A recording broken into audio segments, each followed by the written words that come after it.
Hello everyone, this is BDSM Gen Y, and as always, I'm Dylan.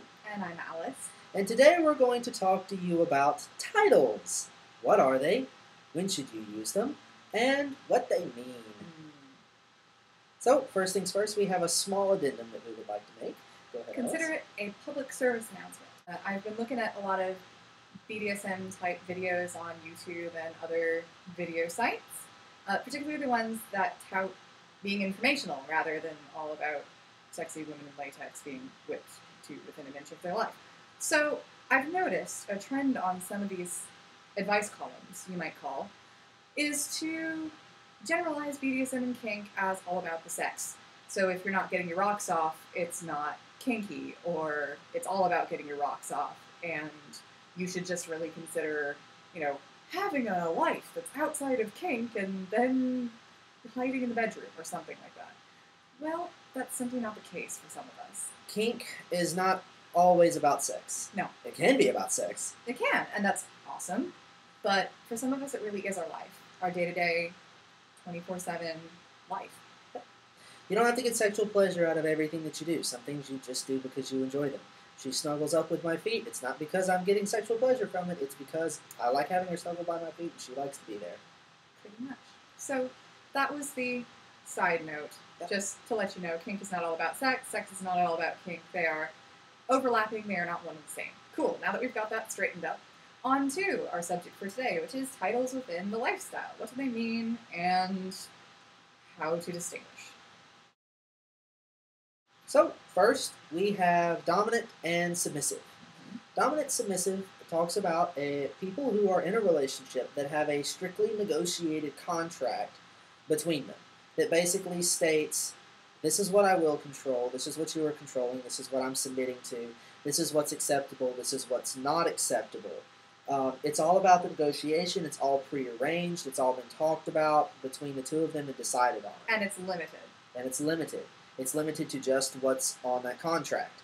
Now, it should also be added that these are our working definitions. They do not mean the same thing to other people, so on and so forth. So that's what dominant submissive means. I'm going to attach a sample document onto this video of what my dominant submissive contracts have looked like. All of my slaves have started as submissives, and I've had contracts with all of them. I'm not going to make public their contracts, but I am going to write one for a fictional person that will give you an excellent idea of how I do it. Maybe you can base what you do off what I do. It might help. If you have questions about it, please feel free to email us.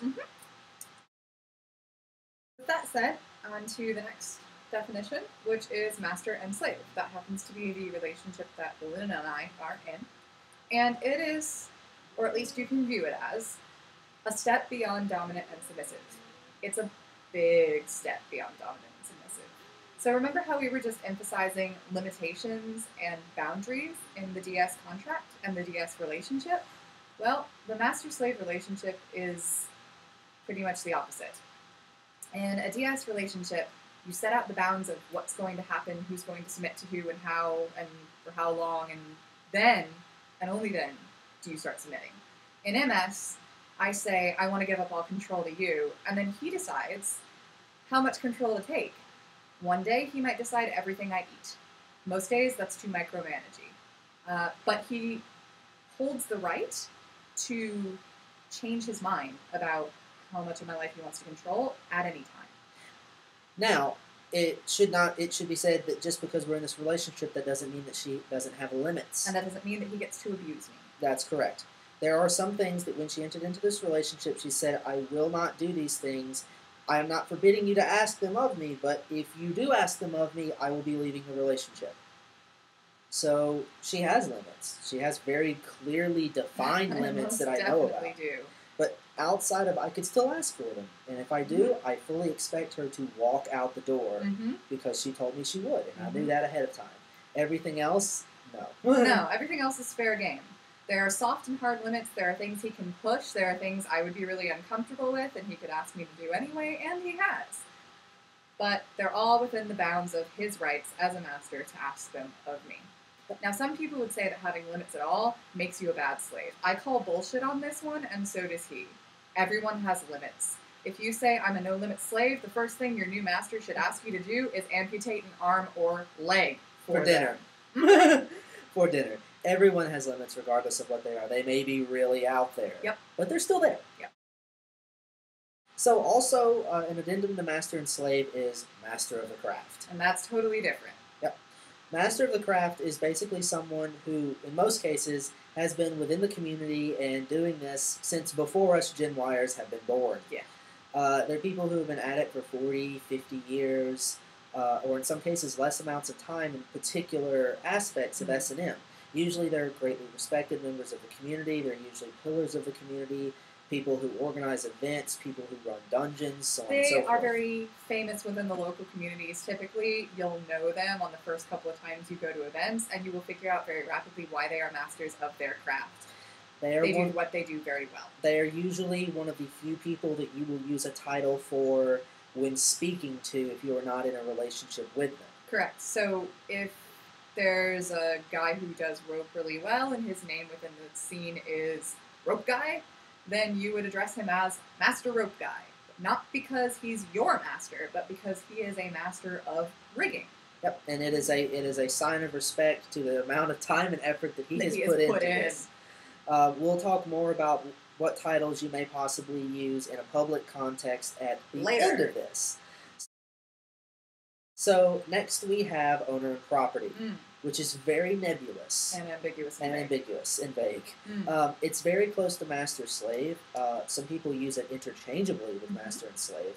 Usually owner and property denotes someone who is into dehumanization. Or objectification. Someone who wants to be used as a table or a chair or so on and so forth. Sometimes owner and property means that they are owned by someone, but that someone does not necessarily have total control over everything that they do. Like a car that you may lend out to someone, which is not probably a terrible analogy. But, is you may have a cat that has free will. You don't dictate everything that cat does. But you do own it. You do own the cat. So it's a little bit nebulous. It's a little bit hard to explain, and a lot of people really do use it as just the an exact interchangeable same term. as master-slave. For the purposes of clarity, we don't use that term. Yep. And we could. So you won't hear us using it on these blogcasts, but we could. And there goes our cat. Hi, Alia. She heard us talk about cats. She sure did. So next we have sadist and masochist. That's correct. Now, sadist and masochist is the S&M you hear within BDSM. It is generally referring to types of pain play. In the simplest terms possible, a sadist is someone who enjoys inflicting pain on others, and a masochist is someone who enjoys receiving pain. In its purest form, a psychological sadist is someone who enjoys inflicting pain on others regardless of whether or not the other person is enjoying themselves. So I could be screaming in agony, literally hating life in the world, and a true sadist would get a kick out of that. Now, he's a sadist, but when I stop having fun, he stops having fun. That's correct. So there are lines. The second that someone stops having fun, I don't want to play anymore. There are also true psychological masochists, and I hate to use the word true because I'm not implying that someone is better than someone else, but there are people out there who every time they get hit, they have a thrill, whether it's sexual or simply physical pleasure. Their pain response has directly translated into pleasure. Yep. So there are different types.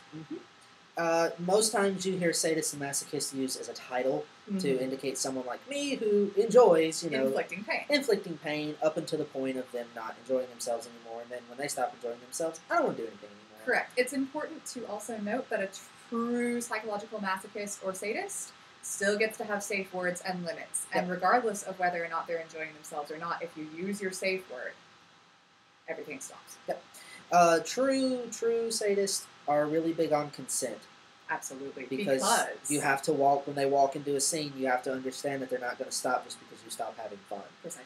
And true masochists, at the same time, if they stub their toes, they're still not happy about it. No. They only get the sexual pleasure within this strictly delineated, realm of what they decided is pleasurable. Correct.